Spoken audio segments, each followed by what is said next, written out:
Good morning, everyone. I'm Dave Alton. I'm the CTO here at Strategic Information Resources. We're going to give it a minute or two for a couple of attendees to get in here, and then we will go ahead and kick this off like 5 after the hour. We're going to start right about 11:05, just so everyone has time to get into the meeting. All right, we're going to go ahead and get started. Again, my name is Dave Alton. I am the Chief Technology Officer or CTO here at Strategic Information Resources. And today we're going to be talking about lessons from Cybersecurity Awareness Month. We do these every year, generally towards the last day of the month. And we just kind of go over what we've seen in the cybersecurity space. So who are we? We are a team of technologists and solutionists. We work on everything from basic infrastructure like PCs and printers and things like that, to cabling and wiring, to data centers, and then more recently into AI. We're also a cybersecurity first kind of technology company. So we're always looking at cybersecurity and seeing the best ways that we can protect ourselves and our clients. We have a team of 16. We're mainly based in Los Angeles, but we have actually clients all around the country. And we really work hard to make your tech work. I believe very, very passionately that communication is the foundation of everything that we do. So a little about me. I'm the CTO, as I said, here at Sirinc. I've got a corporate IT background doing compliance and security. I've been the chair of the Global Cybersecurity Task Force for the GTI organization, which is a nonprofit industry organization that helps MSPs and technology service providers be better at security and just find better ways to do things. We do a lot of being the trusted advisor for small businesses.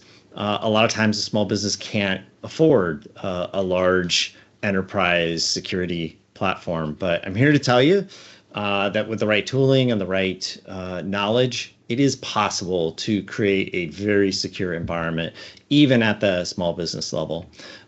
It's not free. It is challenging. It's stuff that you can do on your own if you have the understanding, but it does take some work. I happen to be a proud dad of a first-year freshman baseball player. He is actually competing in his second game this season tomorrow. And we are super excited. We get to go out into the garage and create things with our 3D printers and laser cutters and all of our woodworking tools. So we have a lot of fun out there. So we want to talk about like why cybersecurity matters and what are some of the things that we're seeing in kind of this day and age. So this number fluctuates. I've seen it as high as 98%. I've seen it as low as 85%, where there's some human element to a breach. In general, most breaches that we see have some level of human error, whether that's a configuration error, which is a little on the lower side, or someone gets tricked into doing something by, oh, hey, you gotta click this link to get here and see this DocuSign or any of that type of stuff. Whether it's a smishing attack, that's where they use SMS or text to kind of create a backdoor and get into things, or it's some kind of zero-day issue with a piece of technology or something along those lines, like Windows has a bug and that lets bad guys in. Most breaches happen in those first two, right? Somebody misconfigured something or set something up wrong, or you had somebody give an attacker, a bad guy, the credentials to a system.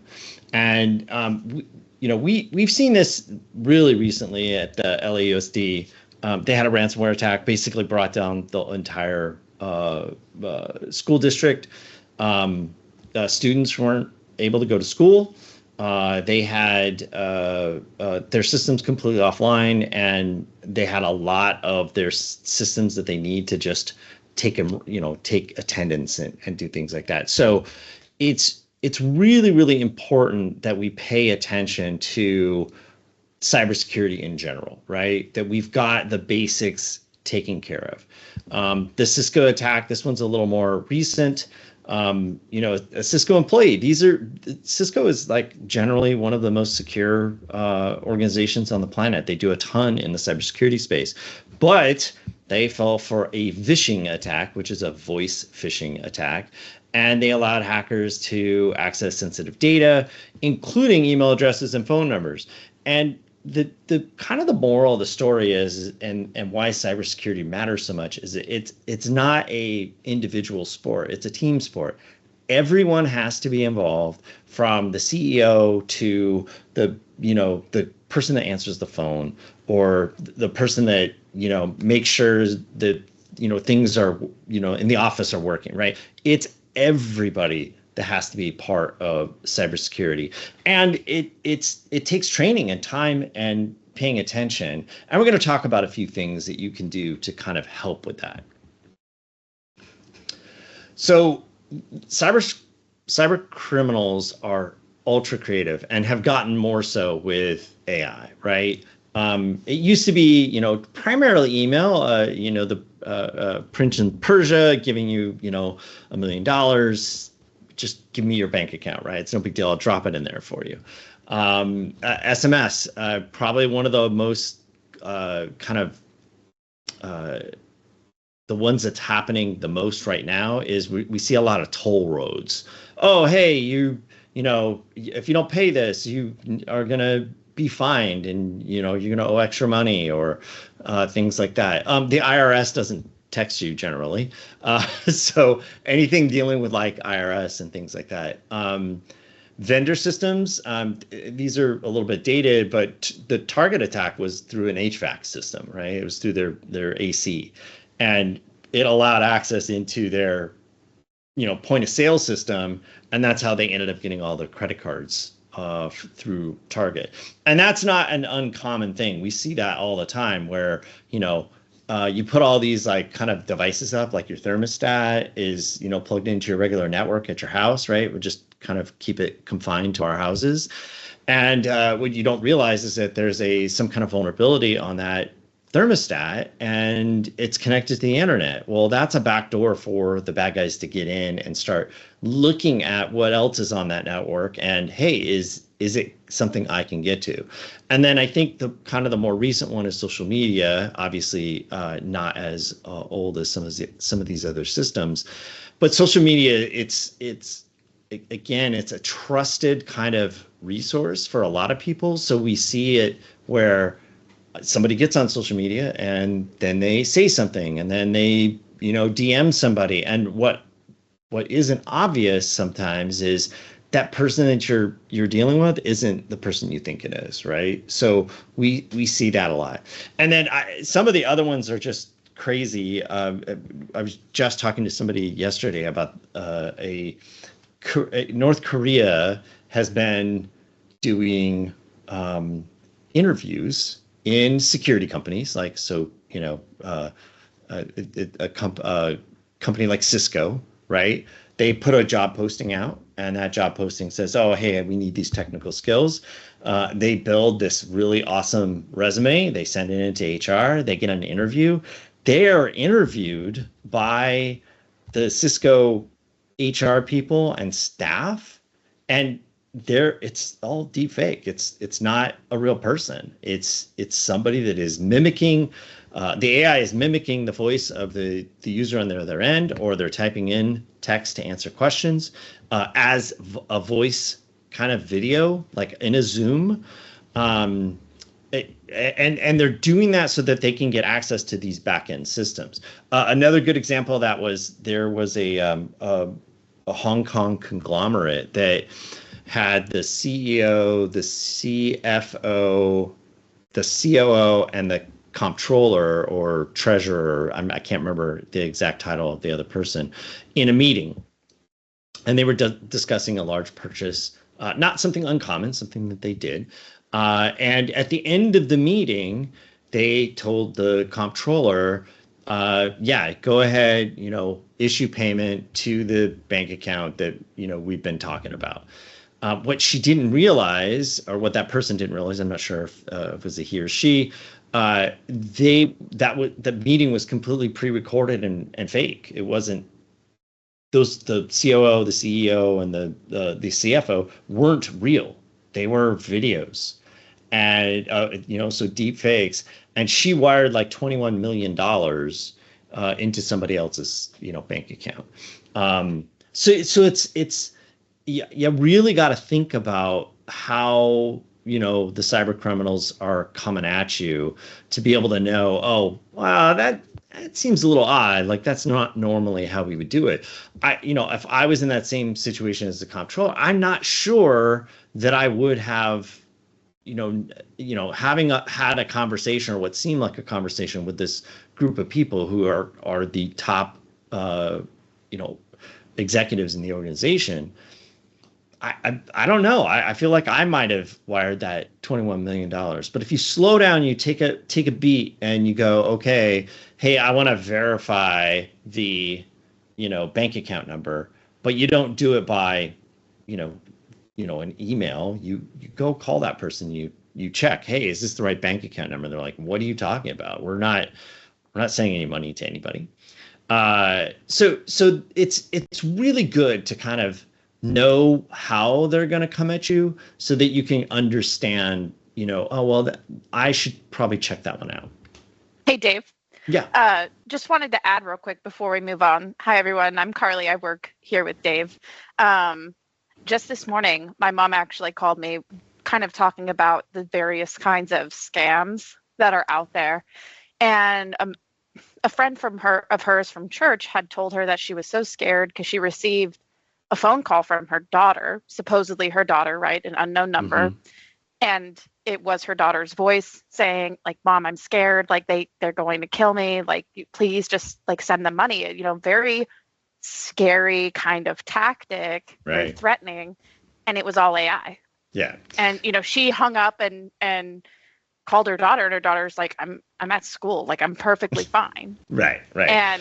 And that kind of raises the concern. Like, my mom was like, we need a code word, like within the family and that kind of thing. But, like if my mom was in that position, she would easily wire, the $5,000 or whatever they were asking for to save me, because we run on fear. Right. And look, we're going to get into this in the next couple of slides, but anything where there's urgency, or somebody is asking for something that is out of the norm, but it's an urgent ask, or it's a safety thing, or there's great harm that's going to happen because of it. Like, the ticket is going to be XYZ more than what it is right now, or a fake purchase, right? Any of those things that seem urgent, immediately should get the hair on the back of your neck standing up going, I need to double check, right? We had a client who the attackers had called the owner's son of our client, and they demanded $250,000 ransom to get him out of, they called it bail, right? He was in Canada, wasn't able to be reached, and he wired $250,000. Like, and it, you would think, oh, who would do that? Like, nobody's crazy enough to do that. But he was out of the country. They knew enough to know what was going on, and were able to, kind of trick this person into giving them money. The other one that we see all the time, like, it's constant, and we're gonna get to it in another slide. So I'll tell that story when we get there. So what is phishing today? So again, it is a lot of it comes through email, but it can come through other ways, voicemail, or phone calls. It can come through SMS. It can come through video, like what we're talking about, like a Zoom meeting or a Teams meeting, where everything is fake and staged. But look, these are some of the red flags, specifically with email generally, is look for mismatched links. If you see, like, if something comes from Best Buy and you hover over the link and it says bestbuy.com, but the other one says something slightly different or isn't quite the same, it's a red flag, right? Pay attention to that and maybe, don't kind of click on it, right? Suspicious sender address. Anything that says Dave Alton and then has a different email address from Dave Alton, like, okay, that's probably something's going on with that. Or if you see, like, that looks like the right address, but there's a letter off or there's a 1 at the end or something along those lines, again, pay attention to that, right? Generic greetings, that's a pretty good telltale sign. Hello, right? No personalization to it. Urgency or scare tactics, kind of like what Carly talked about. Oh, something bad is going to happen if you don't take care of this right away.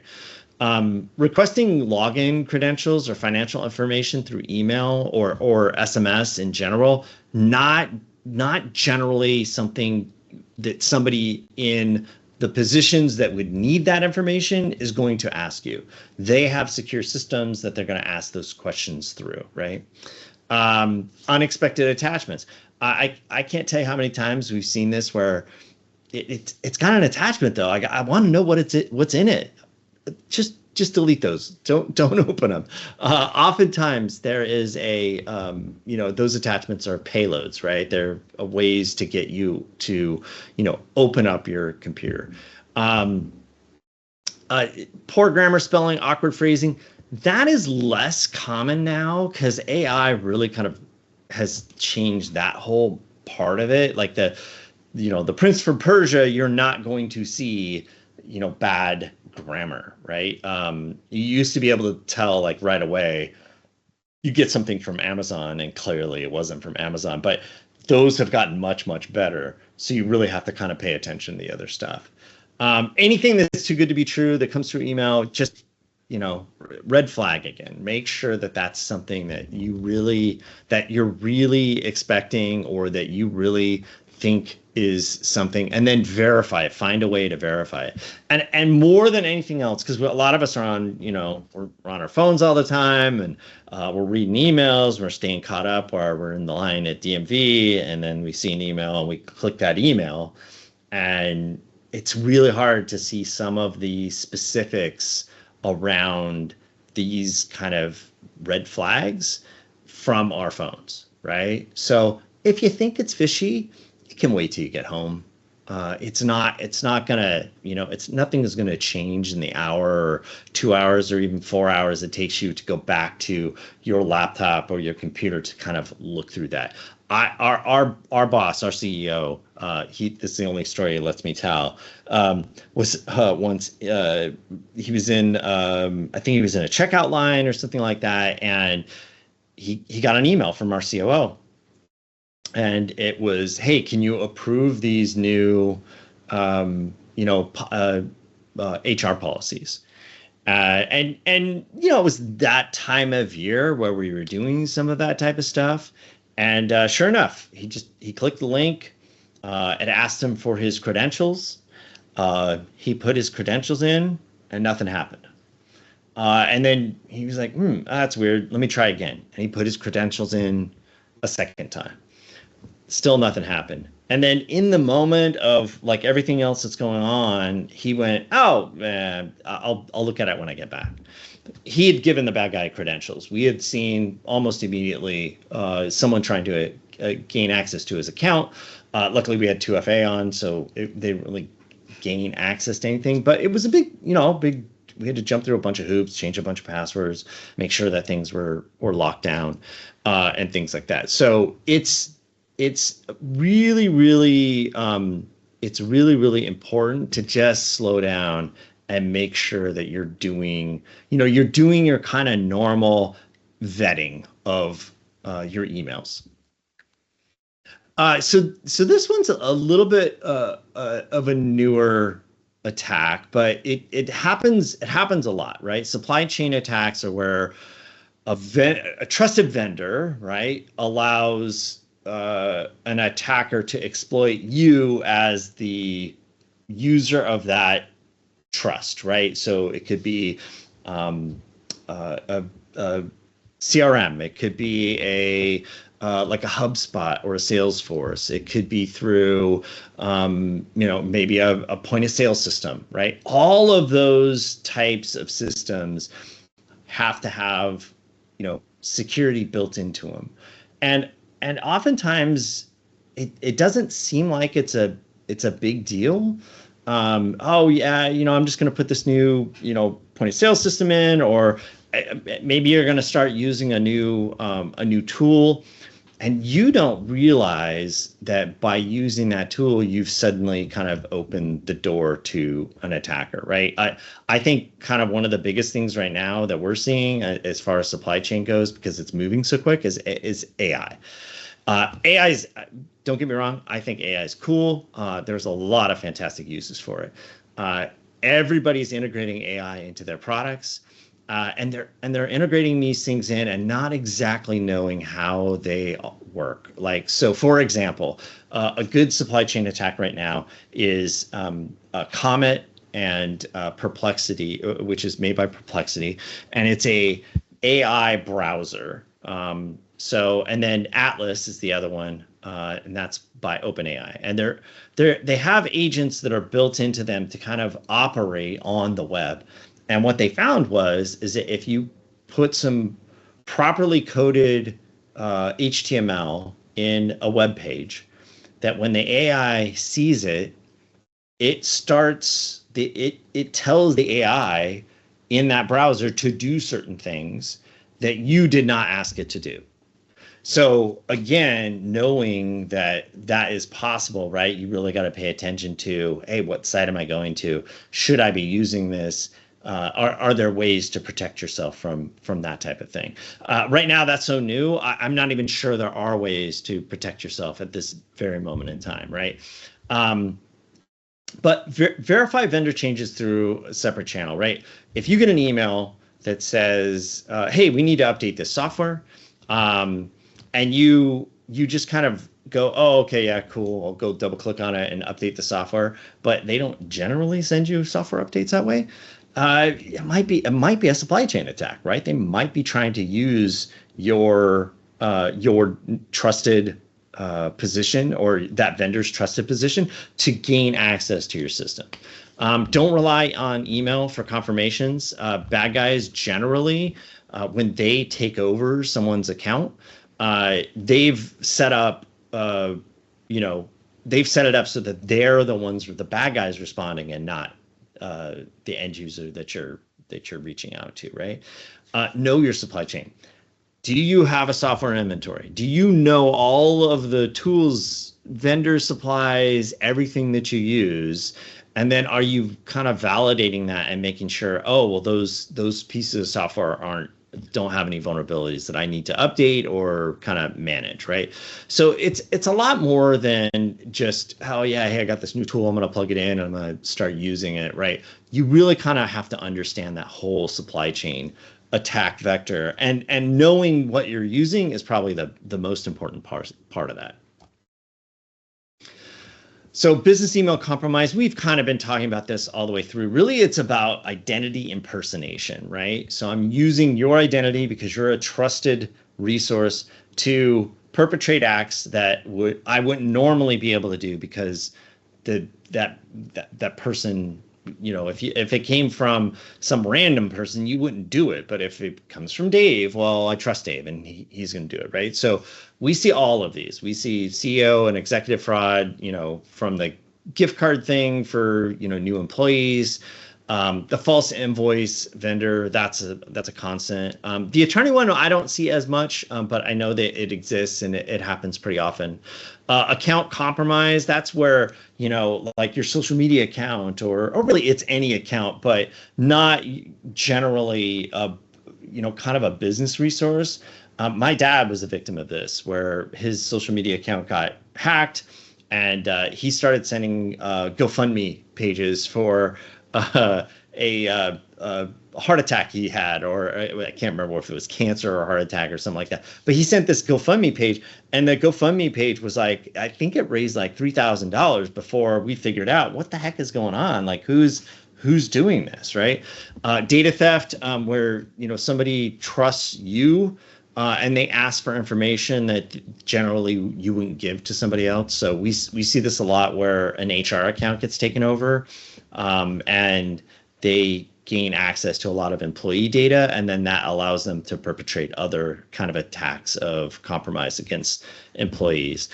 We also see that a lot in a W-2, or hey, I need to change my bank account information for my direct deposit. We've seen that where that's fake, and people are basically stealing money. Some other attacks around like spoof domains, requests that skip a process or approval, and then urgent money transfers. Those are always like you really have to be making sure that if somebody is asking for money, that you have a known good phone number and a known good contact for that person to go and make sure that they're asking for money. Or if they're asking for money to go to a different account, right? You should have a process in place that says, hey, any financial transaction that comes through email, you got to verify that through another channel. You cannot do that direct, right? And that's really the important thing. You got to actually take the second to verify that, yeah, that's exactly what that bank account is correct. It should be changed. Or I don't know what you're talking about. I never asked for that. So account compromise are when someone's account is stolen, right? And it happens like this. So again, it's someone in a trusted position. So maybe it's a COO. They're an accounting firm, and because their account is compromised, they're able to facilitate a fraudulent payment to some kind of outside party. We saw this last year, kind of around this time. I think it was a little later in November, where the COO's account was compromised, and they ended up sending an invoice. So, and it wasn't the COO that sent the invoice; it was the accountant that sent the invoice, but on the direction of the COO, and they had changed the account number in this document, and they would say, hey, yeah, just forward this on to so and so. They know it's coming, and they knew it was coming. There was a legitimate payment that had to be processed, right? And it was for a large invoice. It was $150,000. And so the accountant sends this out. The receiving party gets it and goes, oh, okay, well, we knew this was coming. We'll pay it. So they paid the $150,000. And then like a week later, they get, oh, hey, the second installment, we need that now versus later. And that was for $178,000. And so they wired that money. And basically the nonprofit, it was a nonprofit that had done this. And so they ended up wiring $300,000. Now they got really lucky because this generally doesn't happen. The second payment was caught in transit, so we were able to stop that second payment. But the first payment, it had already been 10 days. Normally after 10 days, it's all said and done. You're just out the money. They had a good insurance policy, and it kind of comped them back that $150,000. So again, it's really, really easy to kind of fall for this stuff, right? So strong, unique passwords wherever possible. Multi-factor authentication, you should always have multi-factor authentication on any account. Doesn't matter the account, social media, it could be anything, right? And don't reuse credentials across personal work accounts. Don't reuse credentials is really the right terminology behind that. But that's a lot of passwords to remember. So use a password manager. But you can't not do strong, unique passwords, multi-factor authentication, and the same credential everywhere. We see this all the time where, one account gets compromised, and now because they reuse that password everywhere else, all of those accounts are compromised. So it's really important to kind of keep and make sure that those stay unique, and that you have MFA on everything. And I really do mean everything. Like if you sign into something, you should be able to turn on multi-factor authentication. Let's see. I think I have one other story to tell. So there was a. Oh no, I already told it. It was about my dad and the GoFundMe page on the other slide. But yeah, and we've seen that before, where they are able to capture like 10 grand for a GoFundMe. Sometimes they've gone viral, and people are like, hey, I'm giving money to save this girl's life because she's got cancer or something like that, which is great. But make sure you're actually giving the money to the right person, right? So we're going to go ahead and open it up to questions. I think I'm going to allow you guys to unmute. You should be able to unmute. You'll have to say yes that you want, and you can ask questions directly that way. Or if you have any questions, you can pop them in the chat. I don't see any in there at the moment. And if you don't have questions, that's fine too. All right, cool. So what are your next steps? So you learned a lot of information today. You kind of figured out what the ways that people can attack you. What do you do? First, get 2FA on every account. Make sure that you have a good, strong, unique password for every account you sign into, and make sure that you're not reusing passwords. Don't reuse passwords across anywhere, right? Slow down. Take a beat. Don't be so quick to click on that link or I gotta check this out, or something comes through text, right? Just slow down and take a minute.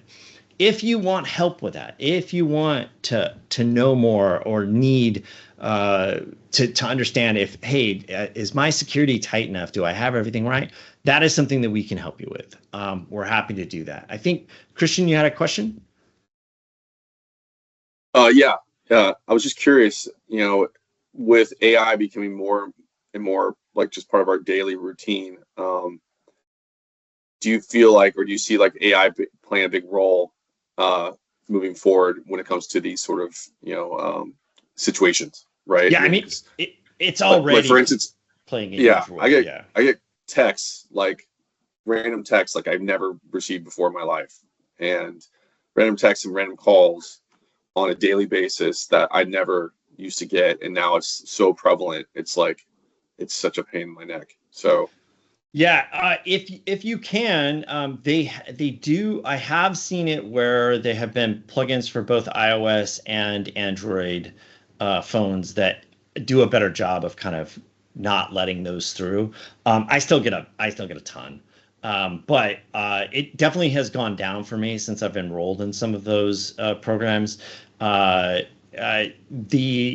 real answer to that is that, like, a lot of people tell you like text stop or one of those things, but that just means, oh yeah, they found a known good number and they're just gonna, put you in other databases. So I don't generally recommend that anybody text stop to any of those.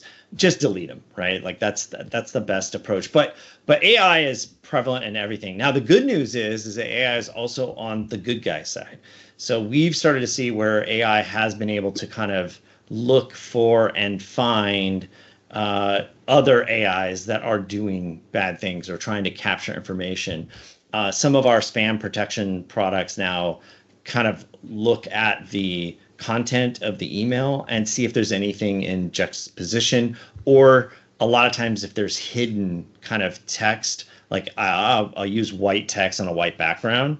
Now I can hide information inside of that for AI to operate on something, or to allow me to get past spam bots, and that immediately on the spam side, I know, oh well, that's not legit. I'm not going to let that pass through. So we're seeing it on both sides for sure, and it's definitely like kind of an escalation. We've seen it where, oh, bad guys do this, and then we have to do that, and bad guys do this, and we have to do that. But AI is leveling the playing field for both sides, and is able to recognize patterns very, very quickly. So that has helped in a lot of cases. Did that answer your question, Christian? Yeah, absolutely. It's funny. I just literally just received a call from AI or from a spam bot while you were referring or sharing that information. So it's just unbelievable now. Yeah. I remember, I think maybe I even told you this, Dave, like when I first started at my company, in the first week alone, like in 3 days, I was already getting texts to send cards, like prepaid cards yeah. To my CEO. Yep. And I was like, did they just register my information with the state? Like, what's going on? No. How did they get that information so quickly? Like, it was that fast. Yeah. So a couple of ways. One, they pay attention to the job boards. That's actually one of the known vectors that a lot of bad guys use. And then they also look at announcements on social media, and a lot of that, like, that used to be really hard to kind of track all that down. But now with the AI, like, I can find that information out very, very quickly. And so, yeah, it's pretty easy to figure out, oh, somebody started a new job, right? Hey, I started a new job. I posted that on LinkedIn. I probably, told some, on Facebook and social media in that kind of area. If you're a high-end hire, right, in the executive ranks, there might be a press release on you. So all of those things let the bad guys kind of walk in the door with, oh, okay, I know this guy. It's really easy to get people's numbers. It's not even that hard anymore out of a bunch of different systems. And now I can text you and make you think that, oh yeah, you should send gift cards to the CEO. If anybody ever asks that, like, don't. Yeah. I think that's obvious, but yeah, if anybody asks you to send a gift card, and iTunes was the big one back in the day, but there's all kinds of them now. If anybody ever asks you to send a gift card, you should make a phone call and make sure that that's really something you should be doing. Any other questions? Cool. Well, I want to thank you very much for coming. This link Carly posted here in the chat is also right here as well. If you want to get a strategy session with us, whether you need help with AI or you need help with cybersecurity or just IT in general, we're happy to help out. By all means, use that link and we will talk to you later. So thank you, everyone. Have a happy Halloween and go get lots of candy.